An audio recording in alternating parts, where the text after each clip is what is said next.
No próximo capítulo da novela Vale Tudo, Solange reage quando Maria de Fátima e Mário Sérgio insistem em falar com ela e Afonso. O casal de vilões aparece de forma insistente no restaurante, tentando provocar constrangimento, mas Solange se mantém firme ao lado do namorado, deixando claro que não dará espaço para intrigas baratas. Afonso, fragilizado pela saúde, se surpreende com a firmeza da companheira, que acaba mostrando mais maturidade do que muitos da família. Enquanto isso, Aldeide teme a reação de Consuelo ao saber que André irá morar com ela. O relacionamento proibido avança, mas Aldeide sabe que a sogra não aceitará facilmente essa aproximação. A sombra do julgamento de Consuelo paira sobre a relação, prometendo novos choques no núcleo familiar. Antes de continuar, clique no botão de gostei, se inscreva no canal e comente de qual cidade você assiste à novela. Na Tomorrow, Raquel aceita o convite de Renato e Solange para publicar uma matéria sobre a Paladar. A empresária enxerga na oportunidade uma chance de reforçar o lado social do seu negócio. Bruno entra em cena para ajudar Ivan a gravar o vídeo de divulgação da agência, enquanto Marieta incentiva Poliana a aparecer ao lado de Raquel na reportagem, tornando a imagem da Paladar ainda mais forte. Marieta e Poliana, em meio a conversas íntimas, decidem assumir um namoro. O clima de romance contrasta com os planos ambiciosos de Odete, que entrega a Celina as orientações detalhadas para organizar o casamento com César. Mas enquanto a vilã sonha com a festa perfeita, inimigos trabalham nas sombras. Renato fotografa Heleninha e, em meio aos flashes, surge um clima inesperado entre os dois, reacendendo a esperança da artista de reconstruir sua vida afetiva. Ao mesmo tempo, Maria de Fátima e Mário Sérgio tramam contra o casamento de Odete, plantando uma notícia maldosa na internet: que a bilionária se casou com o ladrão do quadro de Heleninha. O escândalo explode na imprensa e César, envergonhado, toma uma decisão drástica: fugir da festa na companhia de Olavo, deixando Odete à beira de um ataque de nervos. Odete sofre atentado após César descobrir que herdará 50% da TCA. Uma reviravolta inédita vai movimentar e levantar ainda mais suspeitas em torno do assassinato de Odete Reutemann. César, que até então parecia apenas mais um oportunista ao lado da bilionária, vai descobrir que está incluso no testamento da ricaça e, pouco tempo depois, ela sofrerá um atentado que deixará toda a alta sociedade em choque. O rapaz ambicioso ficará em êxtase ao saber que, no contrato de casamento assinado com a poderosa, existe uma cláusula que poucos conheciam. No caso da morte de Odete, metade do grupo Reutemann ficaria automaticamente em seu nome. Essa revelação transformará César em um dos principais suspeitos quando a trama caminhar para o desfecho do famoso mistério: quem mata Odete Reutemann? César ficará sabendo do conteúdo do contrato através de um documento deixado pelo departamento jurídico da TCA. Um funcionário confidencial avisará que, por determinação legal, já é considerado herdeiro legítimo da fortuna da sogra de Fátima. A princípio, ele fingirá surpresa, mas por dentro celebrará. 50%. É poder demais. Nem nos meus sonhos mais ousados eu imaginei isso. Poucos dias depois dessa revelação bombástica, Odete será alvo de um atentado. Ela estará dirigindo sozinha, à noite, voltando de uma reunião misteriosa em Petrópolis. O clima será sombrio, estrada vazia, chuva fina, faróis refletindo no asfalto molhado. De repente, um tiro rompe o vidro do carro, fazendo a vilã perder o controle do volante. O veículo derrapará e quase cairá em uma ribanceira. Odete sobreviverá por pouco, mas o susto marcará o início do fim. A sequência será filmada em clima de cinema noir, com closes no olhar apavorado da bilionária, os dedos trêmulos tentando retomar o controle da direção e o sangue escorrendo pelo ombro. A cena levantará ainda mais perguntas. Quem teria interesse em calar Odete antes mesmo do clímax? O atentado abrirá uma nova lista de suspeitos. Marco Aurélio será o primeiro a entrar no radar, já que recentemente confidenciou a Leila seu desejo de se livrar da ex-sogra a qualquer custo. O executivo chegará a dizer em um jantar regado a uísque: se Odete sumir do mapa, metade dos meus problemas acabam. Talvez seja a única saída. Maria de Fátima também será colocada sob suspeita. Revoltada com a ex-sogra, que ameaça cortar sua mesada e denunciá-la à polícia por golpes aplicados em colecionadores de arte, a jovem soltará frases carregadas de rancor. Para Raquel, ela desabafará: se essa velha não me deixar em paz, eu mesma faço justiça com as minhas mãos. César, por sua vez, estará cada vez mais enredado. O fato de ser beneficiário direto do testamento fará dele um suspeito inevitável. A relação ardente com Odete, que mistura paixão, interesse e submissão, será explorada em diálogos intensos. Em um deles, César provocará: você confia demais em mim, Odete? Mas já pensou no que aconteceria se um dia eu resolvesse virar o jogo? A vilã reagirá com um sorriso irônico: você não teria coragem, não sem que eu permitisse. Após o atentado, a mansão Reutemann se transformará em um campo minado. Odete, ferida, mas altiva, convocará todos para um jantar que mais parecerá um tribunal. Ela anunciará que está viva, mas que o atentado não ficará impune. Alguém aqui quis me matar, e eu vou descobrir quem foi. E quando eu descobrir, não haverá perdão. A tensão tomará conta dos convidados. Marco Aurélio tentará disfarçar o nervosismo, mas Leila perceberá. Maria de Fátima abaixará os olhos, mordendo os lábios com raiva. César, elegante em seu terno, erguerá a taça de vinho com frieza, como se nada pudesse atingi-lo. A essa altura, o público já estará completamente envolvido pelo suspense. Cada personagem passará a se mover em silêncio, calculando seus passos, escondendo segredos e fabricando álibis. Telefones tocando na madrugada, reuniões às escondidas e olhares desconfiados rechearão os próximos capítulos. Enquanto isso, jornalistas e colunistas de fofoca começarão a noticiar o atentado, alimentando boatos de que a própria família Reutemann está em guerra interna. O escândalo respingará em todos e a reputação da TCA entrará em colapso. Tudo isso será apenas a preparação para o momento mais esperado, o assassinato de Odete Reutemann, que só acontecerá na penúltima semana da novela. A autora usará o atentado como um ensaio geral, aumentando a tensão e plantando pistas falsas para confundir o público. Cada detalhe será calculado para criar um quebra-cabeça de suspeitos. César, Marco Aurélio, Maria de Fátima, Leila, até mesmo Raquel e Ivan, todos terão motivos plausíveis para odiar a vilã. O suspense crescerá até o ápice, quando o tiro fatal ecoará pela cidade e a pergunta se repetirá em todas as rodas de conversa. A tensão vai se condensar numa única noite. Odete, ainda com o braço imobilizado por causa do atentado anterior, decidirá viajar sozinha para um encontro sigiloso. Ela exigirá que os seguranças permaneçam na mansão e, de forma arrogante, dispensará qualquer escolta. Antes de sair, trocará palavras duras com Maria de Fátima. Você nunca passará de uma aproveitadora de quinta categoria. Se pensa que herdará alguma coisa minha, está enganada. Fátima explodirá. A senhora vai se arrepender de me tratar assim. César tentará impedir a saída, mas receberá um corte seco. Eu não preciso de você para viver, César. Preciso apenas da minha empresa. O resto é descartável. Enquanto Odete segue para o encontro misterioso, Marco Aurélio estará em um bar, bebendo e reclamando em voz alta. Leila, aflita, pedirá que ele se cale, mas o empresário deixará escapar. Se essa mulher morrer hoje, vai ser um alívio para todos nós.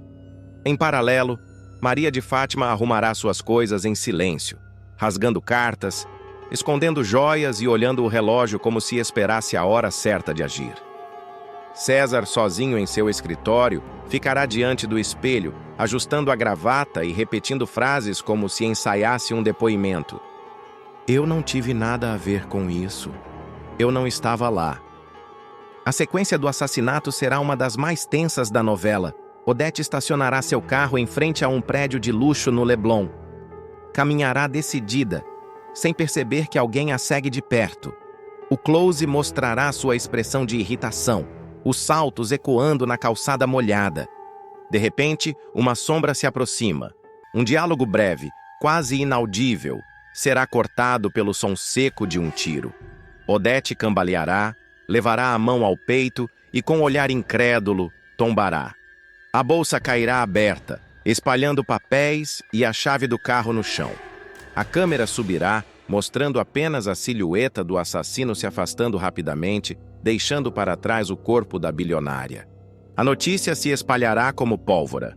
Os jornais da manhã estamparão em letras garrafais: Morre Odete Roitman, a mulher mais poderosa do Brasil executada no Leblon. Na mansão, Marco Aurélio sorrirá por segundos antes de se recompor, Leila entrará em prantos, César simulará choque enquanto por dentro calculará seus próximos passos. E Maria de Fátima gritará de forma desesperada, dividida entre alívio e culpa. A polícia cercará a cena do crime. Delegados, jornalistas e curiosos transformarão o local em um caos. Os investigadores começarão a levantar álibis, e cada detalhe da noite anterior virará peça do quebra-cabeça. O clima de caça às bruxas. O funeral de Odete será um espetáculo de hipocrisia. Todos os inimigos disfarçarão lágrimas, todos os suspeitos fingirão dor, enquanto os repórteres questionarão. Quem ganha com a morte de Odete Roitman? César, agora oficialmente herdeiro de 50% da TCA, surgirá como o principal beneficiado. Marco Aurélio, com o histórico de brigas, se tornará alvo óbvio. Maria de Fátima, rejeitada e humilhada, também entrará na lista. Os próximos capítulos se concentrarão em revelar fragmentos da noite do crime. Câmeras de segurança, ligações misteriosas, testemunhas ocultas e documentos perdidos entrarão em cena para confundir ainda mais o público. Cada episódio trará uma nova pista, uma nova mentira, um novo álibi desmoronando. O Brasil inteiro será tomado pela pergunta que ecoará nas ruas, nos bares, nas casas e nas manchetes. Afinal, quem matou Odete Roitman? A máscara de Odete Roitman começará a rachar. O segredo mais obscuro da megera, aquele que ela jurava levar para o túmulo, estará prestes a vir à tona. Durante anos, a bilionária escondeu do mundo a existência de Leonardo, um filho renegado, trancado como uma sombra em seu passado. Mas o destino cobrará a fatura.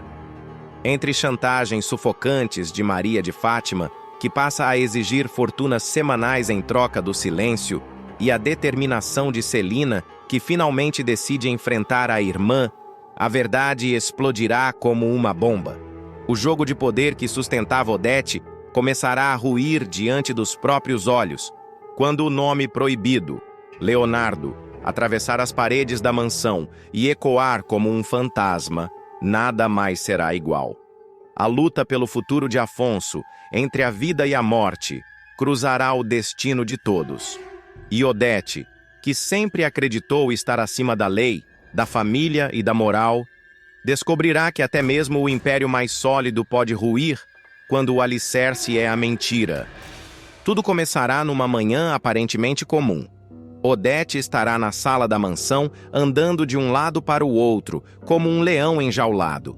Na mesa de centro, o celular vibrará a cada minuto com mensagens de Maria de Fátima, que já terá elevado o tom das chantagens. Mais um cheque, Odete, ou todo mundo vai saber a verdade, escreverá a megera, exigindo valores cada vez mais altos, acima dos 100 mil reais. O desespero da bilionária ficará visível em cada gesto. A taça de uísque tremerá em suas mãos, a respiração ficará pesada e a frieza habitual dará lugar a um olhar de fúria incontida. A cada nova mensagem, Odete se lembrará da noite em que cometeu o maior pecado de sua vida. ter escondido Leonardo como se ele fosse uma mancha em sua reputação de mulher impecável. Maria de Fátima, que não hesitava em transformar segredos em moeda de troca. É nesse clima que Celina, ao passar pelo corredor, ouvirá parte da conversa de Odete ao telefone. Curiosa, encostará-se à porta entreaberta e ouvirá frases que mudarão sua vida. Você não vai ousar falar de Leonardo, Fátima. Esse nome não deve ser pronunciado. O coração de Celina disparará. O instinto dirá que aquilo não era um detalhe, mas a chave de algo muito maior. Decidida, a moça correrá até Eugênio, que já desconfiava das movimentações de Odete. Juntos, eles começarão a juntar peças soltas, viagens misteriosas da vilã, visitas a locais isolados e a insistência em manter certas pastas trancadas a 7 chaves em seu escritório. Odete, sufocada pelas chantagens de Maria de Fátima, marcará um encontro com a jovem em um hotel de luxo no centro da cidade. Celina e Eugênio, atentos, a seguirão discretamente. O jogo de gato e rato começará. A vilã entrará pela porta principal, mas os dois irão até a recepção, se passando por um casal interessado em alugar uma sala de reuniões. Conseguirão descobrir em qual andar Odete está. Enquanto isso, Fátima, cada vez mais ousada, dirá: ou você me dá mais dinheiro, ou eu conto tudo para Afonso. Ele tem o direito de saber que tem um irmão escondido. As palavras ecoarão como facadas no peito de Odete. Ela tentará manter a pose, mas a expressão denunciava o medo. Celina, escondida atrás da porta, ouvirá tudo. Seu mundo desabará, e ao mesmo tempo se iluminará. Leonardo está vivo. Leonardo podia ser a salvação de Afonso. De posse das informações, Celina e Eugênio iniciarão uma investigação por conta própria. Descobrirão que Odete mantinha pagamentos secretos para uma mulher, onde alguém era mantido sob supervisão. A ficha cairá. Era ali que Leonardo estava escondido. Celina sentirá o coração rasgar, lembrando-se de todas as vezes em que Odete a humilhou, em que a chamou de fraca, inútil, desprovida de ambição. Agora, era ela quem tinha em mãos a carta capaz de destruir o império da irmã. Eugênio, por sua vez, a incentivará. Chegou a sua hora, Celina. A verdade está do nosso lado. A Odete não vai se safar dessa. O ponto de virada será quando Celina descobrir que Leonardo é o único compatível para doar a medula a Afonso, que luta contra a leucemia. O desespero se transformará em esperança. Enquanto Odete planeja esconder cada vez mais o filho secreto, Celina enxergará nele a única chance de salvar o irmão. Ela não pensará 2 vezes. Enfrentará a irmã em um embate épico. Você pode ter escondido seu próprio filho do mundo, Odete, mas eu não vou esconder a verdade. O Afonso tem o direito de viver e é Leonardo quem vai salvá-lo. Odete, tomada pela fúria, deixará cair a máscara diante da irmã. O ódio será tamanho que ela prometerá vingança não apenas contra Celina e Eugênio, mas também contra Maria de Fátima, que ousou transformá-la em marionete de chantagens. Nos corredores da mansão, Odete andará como uma fera ferida. O rosto pálido, os olhos faiscando, a boca tremendo de raiva. Ela dirá a si mesma: eles vão pagar caro. Celina, Eugênio, essa garota insolente da Fátima, todos vão se arrepender de ter cruzado o meu caminho. Eu vou destruir cada um deles. Celina e Eugênio seguirão as pistas da casa afastada. O ambiente não lembrava hospitais comuns. Era silencioso, controlado, quase uma prisão disfarçada. Ao entrarem, um homem de olhar perdido estará sentado diante de uma janela. Celina sentirá o chão sumir sob seus pés. Os olhos marejados revelarão o peso da descoberta. Aquele era o filho de Odete, escondido por anos como se fosse um erro a ser apagado. Leonardo, ela sussurrará, trêmula. Eugênio, contido, apenas confirmará com a cabeça. Ali estava a prova viva que poderia salvar Afonso e acabar de vez com o reinado de mentiras de Odete. Enquanto isso, Odete pressentirá que perdeu o controle. Maria de Fátima, impaciente, aumentará as exigências. A vilã ameaçará. Se abrir essa boca, Fátima, eu mesma trato de enterrar você viva. Mas o tom já não intimidará como antes. A jovem perceberá que Odete está acuada. A inversão de poder ficará clara. A bilionária já não comanda, apenas reage. Pouco depois, Odete receberá a notícia de que Celina esteve na casa. O desespero será imediato. Ela destruirá vasos, quebrará taças, urrará feito um animal enjaulado. Pela primeira vez, Odete Reutemann sentirá medo de perder tudo. Dias depois, no hospital, o inevitável acontecerá. Leonardo, guiado por Celina e Eugênio, surgirá diante da família reunida em torno de Afonso. O choque será devastador. Heleninha desabará em lágrimas. Odete entrará na sala como uma tempestade. Tirem esse intruso daqui! Ele não pertence a esta família! Celina enfrentará a irmã com firmeza inédita. Ele pertence, sim. Pertence porque é sangue do seu sangue, Odete. Pertence porque pode salvar a vida de Afonso. E pertence porque você nunca mais vai conseguir esconder a verdade. Leonardo, com a voz embargada, completará. Eu não vou mais viver nas sombras. Se a senhora me rejeita como mãe, eu vou ser irmão. Vou ser parte dessa família, queira você ou não. A sala inteira ficará em silêncio, todos chocados com a coragem do rapaz. Sem saída, Odete aceitará o transplante, mas não sem antes cravar seu olhar venenoso em Celina. Você pensa que venceu, mas eu ainda vou te destruir. Vou destruir você, Eugênio, e essa vagabunda da Fátima. Nenhum de vocês sabe com quem mexeu. Celina, firme, retrucará. A diferença é que agora todos sabem quem é você de verdade, Odete. E isso é o começo do seu fim. A cena terminará com Odete deixando o hospital, o corpo ereto, mas os olhos marejados de ódio, jurando vingança contra todos que ousaram desafiá-la. Marco Aurélio vira o jogo, vaza segredos de Odete na imprensa e consegue afastá-la da presidência da TCA. Marco Aurélio nunca teve vocação para coadjuvante, muito menos disposição para abrir mão dos milhões que surrupiou de Odete na TCA. Para ele, o mundo dos negócios é uma guerra em que só os mais ardilosos sobrevivem. E desta vez não seria diferente. Sabendo que devolver o dinheiro significaria admitir derrota, o empresário passa a arquitetar sua jogada mais ousada. Derrubar Odete Reutemann do trono da presidência da companhia que ela ergueu com mãos de ferro. Marco se alia ao ressentimento alheio. O alvo ideal surge em Mário Sérgio, jornalista com sede de vingança depois de ser humilhado e trocado por César. Marco o encontra em um jantar discreto num restaurante em Ipanema.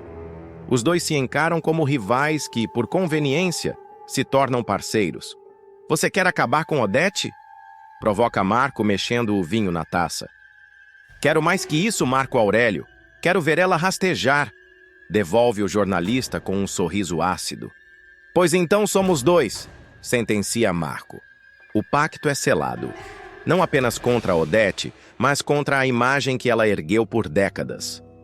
Ao mesmo tempo, Fátima vê nesse tabuleiro uma chance de ouro. Aliada de Mário Sérgio, a influenciadora passa a plantar notícias venenosas sobre o casamento de Odete e César. Odete Reutemann, casada com um ladrão de quadros, disparará uma manchete que circula primeiro nas redes sociais, depois na grande imprensa. Os memes se multiplicam.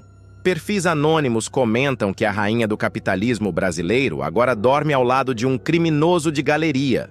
A imagem cuidadosamente construída pela bilionária sofre rachaduras e, pela primeira vez, Odete se vê obrigada a prestar explicações. No conselho da TCA, a situação se torna insustentável. As ações da empresa desabam em ritmo frenético. É um risco reputacional sem precedentes, dispara um conselheiro. Se a presidente está na lama, todos nós estamos. É nesse momento que Marco Aurélio vê o golpe se transformar em oportunidade. Em casa, comenta com Leila, sua esposa e cúmplice, em todas as tramóias. Está vendo, Leila? A poderosa Odete finalmente tropeçou. Agora é a nossa chance de empurrá-la ladeira abaixo. Leila, pragmática e venenosa, ri da situação. Ela sempre achou que podia humilhar todo mundo, Marco. Mas quem ri por último, ri melhor. Só cuidado para não deixar rastros. O casal comemora em meio a champanhe, mas o tom é de conspiração. Leila, mais que parceira, atua como conselheira. É ela quem sugere que Marco use Mário Sérgio como testa de ferro para não sujar suas próprias mãos. Logo, os jornais começam a explodir com escândalos. Manchetes sensacionalistas estampam bancas de todo o país. Odete Roitman e seus romances secretos com políticos e empresários. Bilionária, usou influência da TCA para favorecer amantes. Fontes apontam rombo bilionário durante gestão de Odete. Odete, ao ler as notícias em sua cobertura, perde o controle. Esmaga uma taça de cristal com tanta força que o sangue escorre pelos dedos. Ainda assim, a fúria é maior que a dor. "Quem ousa mexer comigo vai pagar caro!" grita diante de César, que tenta acalmá-la. Mas o pior ainda está por vir. É Afonso quem, mais tarde, leva da informação que sela o destino da bilionária. "Mãe, um amigo jornalista me ligou. Disse que vem mais escândalo por aí. Algo envolvendo contratos da TCA e o seu nome." Odete arregala os olhos. Sabe que, se esse material vier a público, o conselho terá desculpa perfeita para destituí-la. O clima na sala de reuniões da TCA é de tribunal. Odete tenta manter a postura altiva, mas os olhares de reprovação são unânimes. Um dos conselheiros, enfático, sentencia: "Senhora Roitman, diante da repercussão dos últimos dias, não podemos mais sustentar sua imagem como presidente desta empresa." Silêncio. Odete se levanta, encara cada um com desprezo e, mesmo derrotada, mantém a arrogância. "Vocês ainda vão se arrepender." Do lado de fora, Marco Aurélio e Leila já comemoram. Não apenas pelo afastamento de Odete, mas pelo espaço que se abre para que ele mesmo, ou alguém controlado por ele, assuma a cadeira de maior poder da TCA. Depois da reunião que sacramenta a saída de Odete, Marco Aurélio e Leila não perdem tempo.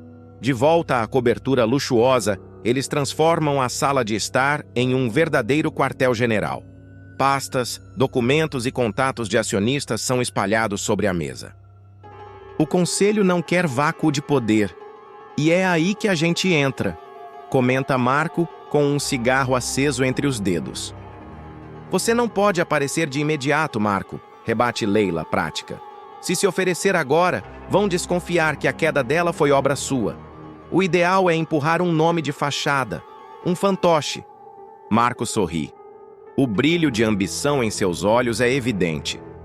"Um fantoche que dance ao som da nossa música." Entre as possibilidades levantadas, surge um nome improvável, um antigo executivo de segundo escalão, visto por muitos como ingênuo demais para o jogo pesado da TCA. Justamente por isso, Marco considera a opção perfeita.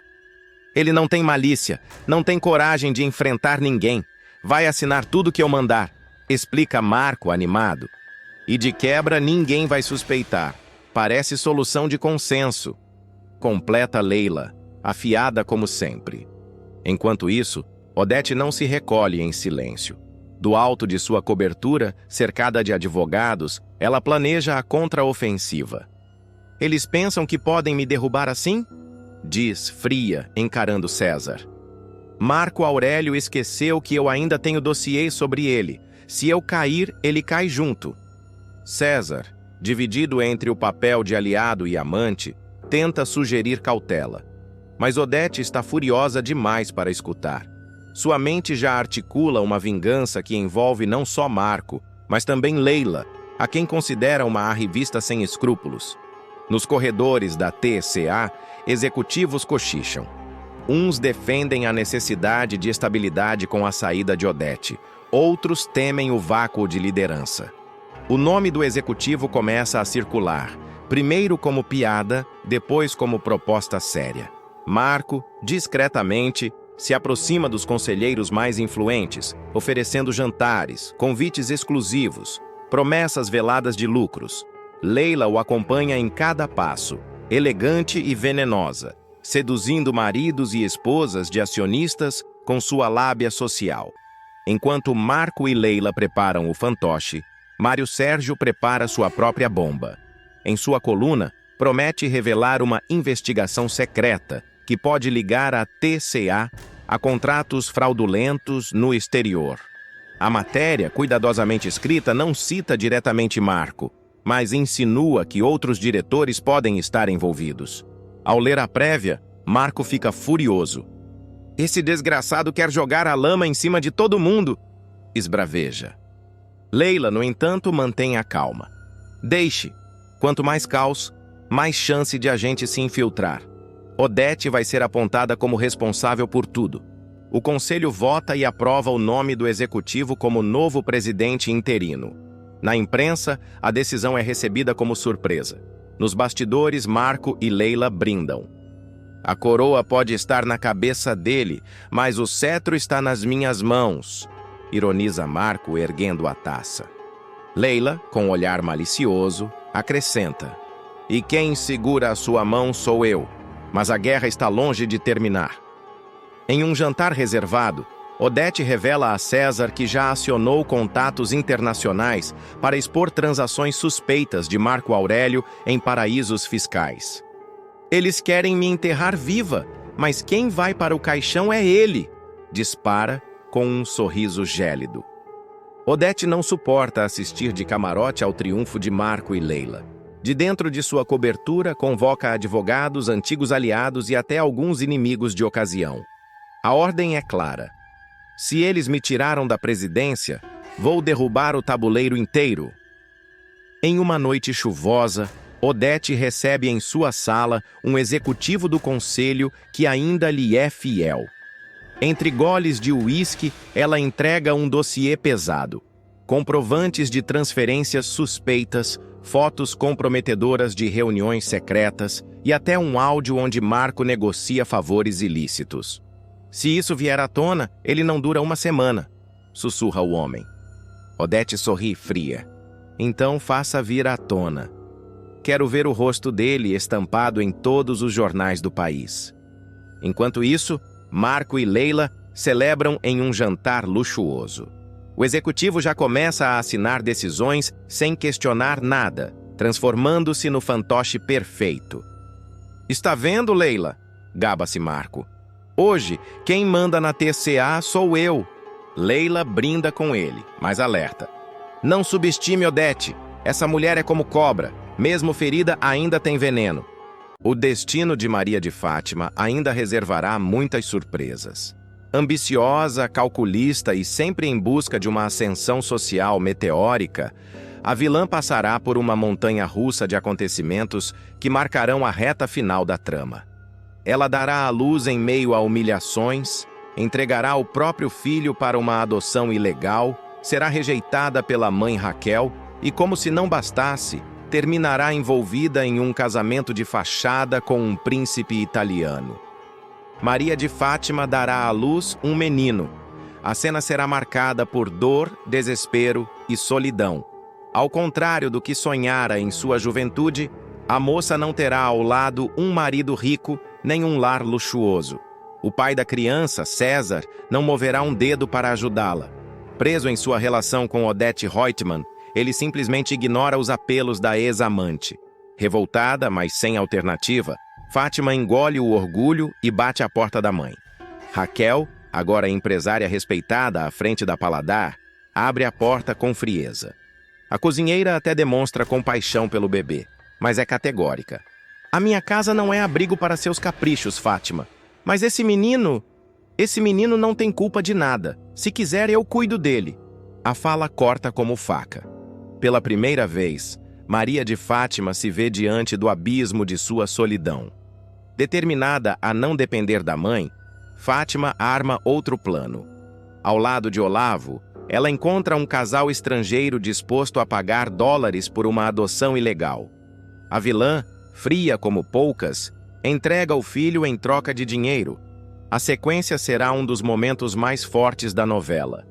O bebê é colocado nos braços de um casal gringo dentro de um carro preto.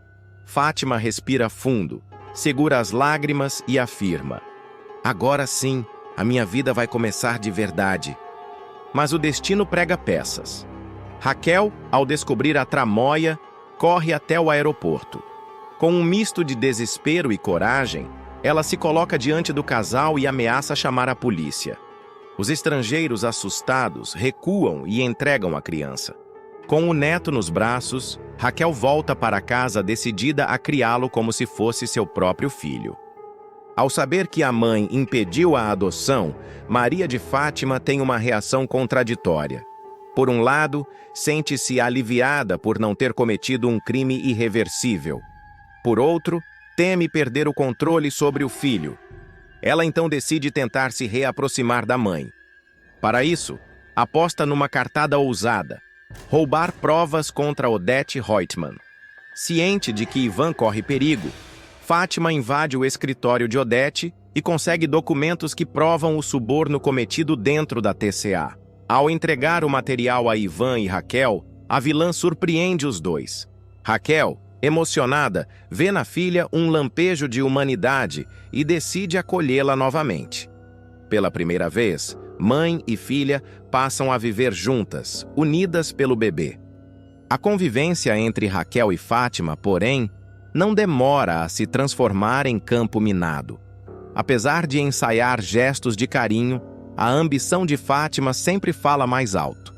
Entre tapas e beijos, elas dividem o mesmo teto, mas a tensão cresce a cada capítulo. Enquanto isso, Ivan encara o julgamento por seus erros e acaba condenado. A heroína da novela, mais uma vez, se vê sozinha, cuidando do neto e tentando manter a família em pé. Após a morte de Odete Reutemann ser solucionada, César reaparece vindo do exterior. Despreocupado e sedutor, ele reaparece na vida de Fátima com uma proposta irrecusável. "Volta para mim. Você sabe que juntos podemos ir muito mais longe." Deslumbrada, Maria de Fátima hesita por um instante, mas não resiste. Movida pela obsessão em ascender socialmente, ela abre mão da convivência com a mãe e o filho. Raquel, devastada, vê a filha novamente optar pelo dinheiro e pelo poder em vez da família. Maria de Fátima surge em Roma, desfilando como princesa. O público descobre que ela se casou com um príncipe italiano, herdeiro de uma família nobre. O casamento, no entanto, não passa de um arranjo conveniente. O rapaz, cercado de boatos sobre sua sexualidade, aceita a união como fachada. César, sempre à espreita, se junta ao casal, deixando implícito que a relação entre os três será no mínimo polêmica. Enquanto isso, Raquel continua no Brasil, dedicada ao neto e dividindo a vida com Ivan, que sai da cadeia após cumprir sua pena. Veremos Maria de Fátima completamente adaptada ao novo título de princesa. O palácio italiano em que passa a viver será palco de festas luxuosas, encontros políticos e capas de revistas internacionais. A vilã, que um dia vendeu o próprio filho por dólares, agora ostentará coroas, vestidos de grife e sorrisos ensaiados diante das câmeras. Nos bastidores, no entanto, a situação será bem menos glamurosa.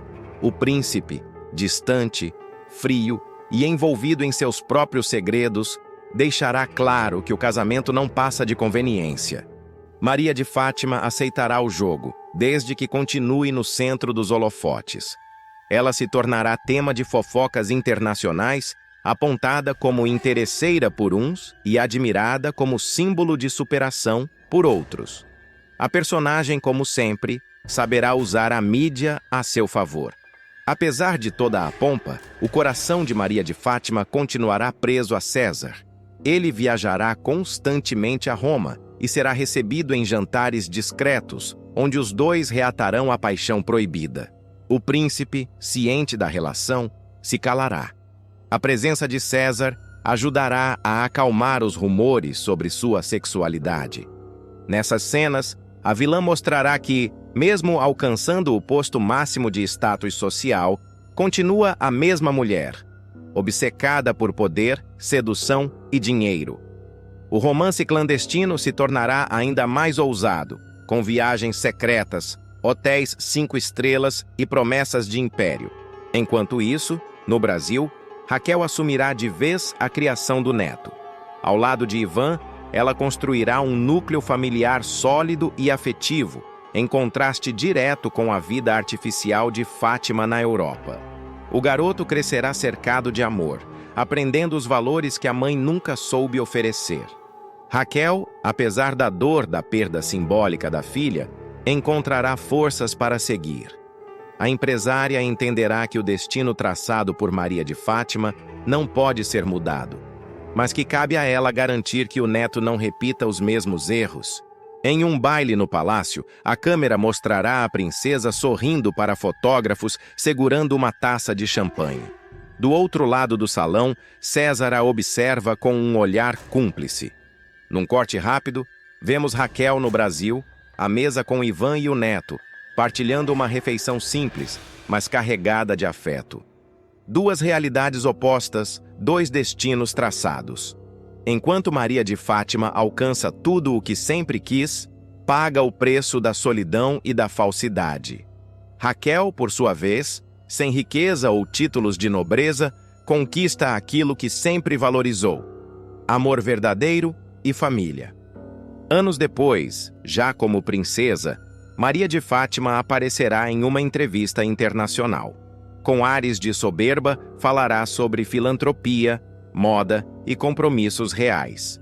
Mas, ao ser questionada sobre o filho que deixou no Brasil, a câmera focará em seu rosto e revelará um breve vacilo.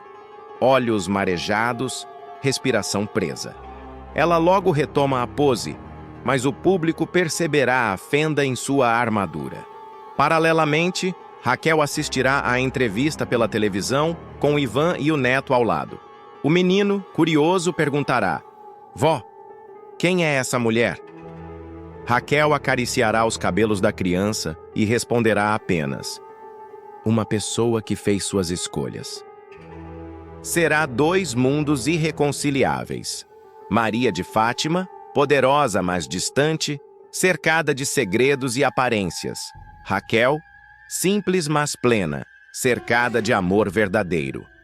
Enquanto uma se consagra como princesa, sem jamais preencher o vazio da alma, a outra encontra no neto a continuidade de sua luta, provando que dignidade nunca precisou de coroa. Ivan provará que é muito mais do que um executivo submisso.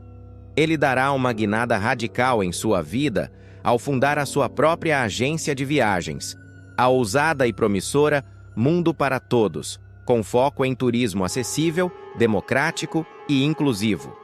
A sede será modesta no início, apenas uma portinha, num bairro afastado, mas carregada de sonhos, idealismo e ambição. Raquel se tornará sócia de Ivan e juntos darão início a um negócio revolucionário. Pascoal e Gilda serão os primeiros a apoiar a ideia, ajudando nos panfletos e nas divulgações. E o que parecia improvável se tornará realidade. A agência vai decolar, literalmente. Em poucos meses, a agência abrirá sua segunda filial em Salvador. Depois virá Recife. Em seguida, Belo Horizonte, Curitiba, Manaus. O Brasil verá nascer um império popular de turismo com foco em inclusão social. Enquanto a TCA segue elitista e decadente, a Mundo para Todos conquista as classes C, D e até parte da A, com propostas inovadoras, parcelamento acessível e atendimento humanizado. A imprensa começará a notar: o ex-diretor da TCA cria a rede que democratiza o turismo. Ivan será a capa de revistas, presença constante em programas de auditório, debates e painéis sobre empreendedorismo. E Odete não aceitará esse sucesso. Não mesmo. Odete mandará investigar, tentará subornar ex-funcionários, tentará usar lobby político para barrar as licenças de funcionamento das filiais. Vai articular denúncias falsas. Mas tudo será em vão. Ivan já terá conquistado o povo. E quando o povo abraça, nem o poder bilionário de uma Reutemann consegue derrubar. Odete estará em seu escritório quando receberá um dossiê com dados de mercado. As projeções mostram: a TCA perderá 40% de seus passageiros para a Mundo para Todos nos próximos 2 anos. Será um baque. Ela arremessará o relatório na parede e gritará: esse verme vai pagar por cada centavo que tirou de mim. Enquanto isso, Ivan assinará contrato para uma nova sede de luxo em São Paulo. Com design futurista, painéis solares, salas de treinamento e até simulador de voo para clientes. Raquel, emocionada, o parabenizará. Você construiu tudo isso do zero. Isso é seu legado, dirá, orgulhosa. E o sucesso não ficará apenas no Brasil. Ivan começará a fazer parcerias com companhias na América Latina. Logo surgirá a Mundo para Todos América. Argentina, Chile e Colômbia entram no mapa da expansão. O céu deixará de ser o limite? Será só o começo? Durante uma viagem inaugural da nova aeronave fretada da Mundo para Todos, Ivan surpreenderá Raquel. Em pleno voo, enquanto os passageiros comemoram o sucesso do novo trecho Rio-Buenos Aires, ele pega o microfone da cabine e chama a atenção de todos. Senhoras e senhores, eu tenho um anúncio muito especial. Raquel Axioli, minha parceira de vida, de negócios, de sonhos. Você aceita se casar comigo e dividir comigo todos os próximos voos, altos e baixos? Raquel, emocionada, coberta de lágrimas e aplaudida pelos passageiros, dirá um sonoro sim, arrancando gritos de comemoração no avião. Um comissário trará as alianças em uma caixinha com o logotipo da empresa e a cerimônia improvisada será televisionada por um dos passageiros que filmará tudo e viralizará nas redes sociais. Esse homem venceu Odete Reutemann, venceu a TCA, venceu o preconceito e agora venceu meu coração, dirá Raquel com lágrimas nos olhos. Ao saber do noivado e da crescente influência de Ivan nos aeroportos, Odete convocará uma reunião de emergência. Esse casamento é mais do que pessoal, é estratégico. Se eles se casarem, consolidam um império. E eu serei obrigada a destruí-los. Nem que para isso eu precise comprar todo o setor aéreo desse país. Ela então mobilizará advogados, lobistas e jornalistas corruptos. Matérias falsas começarão a sair. Empresa de Ivan está sob investigação. Mundo para Todos promove turismo ilegal? Raquel estaria usando dinheiro de origem duvidosa? Mas Ivan e Raquel já estarão prontos para tudo. Com provas, transparência e apoio popular, o casal enfrentará as investidas com dignidade. Em uma entrevista emocionante, Ivan lembrará de sua queda. Odete me fez passar vergonha, me mandou para a cadeia, tentou acabar com minha vida, mas eu sou filho do Brasil, e brasileiro não foge da luta. A frase se tornará lema de uma nova campanha publicitária da Mundo para Todos. Outdoors, comerciais de TV, redes sociais, tudo com a hashtag Filho do Brasil. A marca estoura, as vendas disparam. Novas filiais são abertas no exterior.